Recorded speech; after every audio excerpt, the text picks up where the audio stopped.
ടെക്സസിലെ പൊതുവിദ്യാലയങ്ങളിൽ 10 കൽപ്പനകൾ നിർബന്ധമായും പ്രദർശിപ്പിക്കണമെന്ന സംസ്ഥാന നിയമം US ഫെഡറൽ ആപ്പിൽ കോടതി ശരിവച്ചു.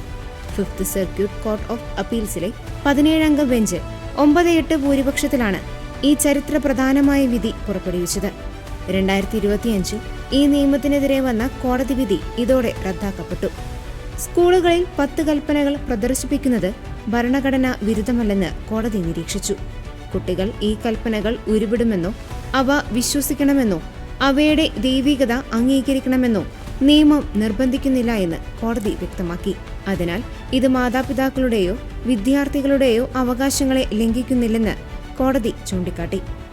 സ്റ്റേറ്റ് സെനറ്റർ ഫിൽ കിങ് അവതരിപ്പിച്ച SB 10 എന്ന ബില്ലാണ് ഇപ്പോൾ നിയമമായിരിക്കുന്നത്.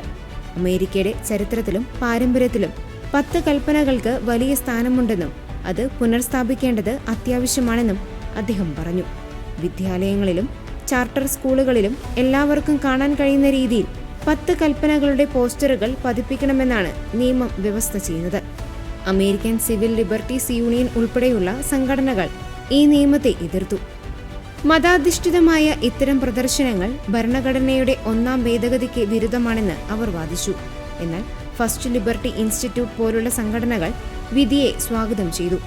10 കൽപ്പനകൾ അമേരിക്കൻ ചരിത്രത്തിന്റെ ഭാഗമാണെന്നും അവ സ്കൂളുകളിൽ നിന്ന് നിരോധിക്കുന്നത് ഭരണഘടനാപരമായി ശരിയല്ലെന്നും അവർ അഭിപ്രായപ്പെട്ടു. ഇതിനു പുറമെ പ്രാഥമിക വിദ്യാലയങ്ങളിൽ ബൈബിൾ അധിഷ്ഠിതമായ പാഠ്യപദ്ധതിക്ക് ടെക്സസ് ബോർഡ് ഓഫ് എഡ്യൂക്കേഷൻ നേരത്തെ അനുമതി നൽകിയിരുന്നു.